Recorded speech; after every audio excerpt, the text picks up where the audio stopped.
Bankrate.com recently released a survey that found 25% of all Americans have no emergency savings. 16% have taken on more debt. Nearly 1/3 of all households have reported lower income since the start of this pandemic. Do you have an emergency fund in place that can protect you and your family in the event something were to happen in your life?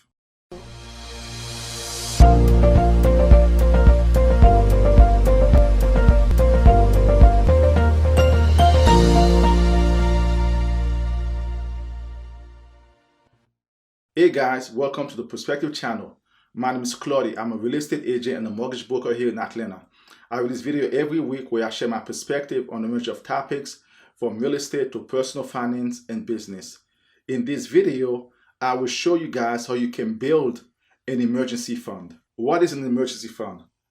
An emergency fund is a bank account with money set aside for unexpected large expenses such as medical bills, car repairs, and definitely job loss. So I see an emergency fund as, a fund I call that give you peace of mind in case something were to happen.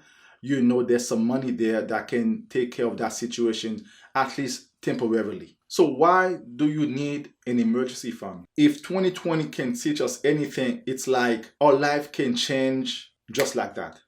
So the way I see an emergency fund, it basically gives you like a financial buffer in case something were to happen.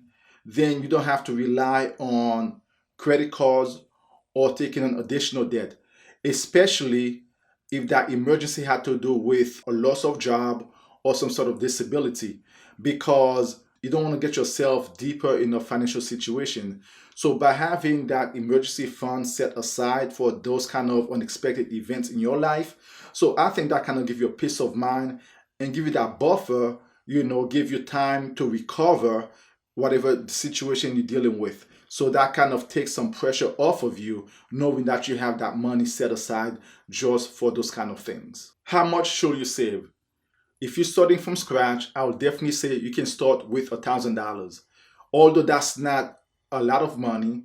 So what that does, say for instance, if something were to happen with your car or something's not so big, so that $1,000 will take care of it. Once again, the whole goal of an emergency fund is to prevent you from taking an additional debt that will get you deeper into financial trouble. So you start with $1,000, but the rule of thumb is at some point is to save at least 3 to 6 months of your monthly expenses. How do you build an emergency fund? So basically the first step is to know exactly what is your monthly expense. So you're gonna do your budget, or you can pull your statements if you use your card exclusively for your expense. So you just need to have an idea how much money that you spend every month on your expense. So if, say for instance, if you add all your bills and your total for the month is $3,000, so that is your monthly expense for the month. So that's where you start. So if your goal is to save 3 months, that's $3,000 times 3, that's like $9,000. So if your goal is to save for 6 months, so you're going to 6 times 3,000, that give you $18,000. So it depends on your goals. The first step is to know exactly what your expenses are. Then based on whether you want to do 3 months or 6 months, you take it from there. The next step is to set your monthly goals. So you have to determine how much you want to save every month.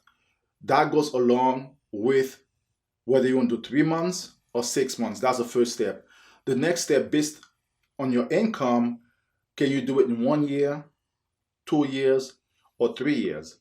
So basically, whatever that amount is you want to save, if it's 1 year, you're going to divide it by 12. If your goal is to save that amount in 2 years, then you're going to take that amount, whether it's $9,000 with that $3,000 example, or $18,000, you're going to divide it by 24. So whatever your goal is, maybe you're going to do 4 years, 5 years, but try to do it as quickly as you possibly can so you have that money set up. Once you know what your monthly amount is you need to save to get to your goal, so I'll definitely suggest that you have that money directly deposit into your account every single month so you don't even see it.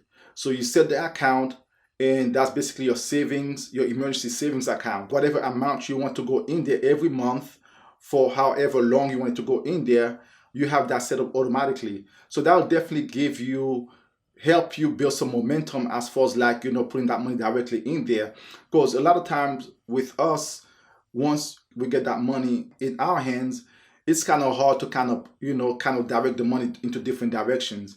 So the best way to do that is to do it automatically, so you don't even come to your hand, you go straight into the account. So once it goes straight into the account, so before you know it, you're gonna start building some kind of momentum, and in no time you're gonna get close to your goal and have your emergency fund in place, and that will definitely give you some kind of sense of peace, knowing that in case something were to happen, you have that money there that you can respond to it. Another way to get there quicker, if you're expecting to get some sort of tax refund, instead of you take that money and kind of buy stuff that you don't need, or I would definitely suggest that you take that money and whatever refund amount you're getting, and you have it go directly into that account that you set up for your emergency.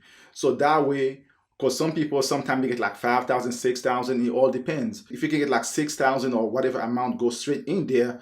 So that'll definitely get you to build that money much quicker. Once you have that money there, like 3, 6, or 9 months, I think for most people that kind of give you like a sense of peace of mind, knowing that in case something were to happen, you have money set aside that can give you time. Because a lot of us, that's what we need. We need time to recover from whatever things it is. Say for instance, if it's a job loss, you have like 6 months of emergency set aside. So that kind of give you like 6 months while you try to figure things out and look for another job. Compare that, something were to happen and you have no money there, so that the panic sets in. So once we're like in panic mode, we don't think logically, we start making a lot of rash decisions because we're on survival mode. But if you have that, that's kind of you taking control of your situation, and you basically in the driver's seat knowing, okay, something happened, but I don't have to panic right now. I can kind of come with a plan and try to execute that plan the next 3 to 6 months, and try to get yourself back on track to what, prior to that things happen to you. Guys, the bottom line is, as we can see in 2020, our life can change just like that. And most times we have no control over what happened. But if you're able to put some money in place just in case these things don't happen, as you know, things will happen at some point in our lives. But what we want to do is to put ourselves in a position to weather the storm. Like I said before, the goal is to kind of give us some sense of like a financial buffer. If these things do happen, then we can kind of react better to them and not kind of making any kind of rash decision under duress. You know what I'm saying? Because when things happen, like what happened with the pandemic, it just like caught a lot of people by surprise. Some people lost their job, hours get cut, so we kind of try to figure things out. So you want to put yourself in a position where if something were to happen, that you have some sort of control over your life, where you don't have to panic too much, but you can take some time and develop a plan of action how you can move forward. So if you guys enjoyed this video, please don't forget to like, subscribe, and share. I want to thank you guys for watching, and I'll see you the next video.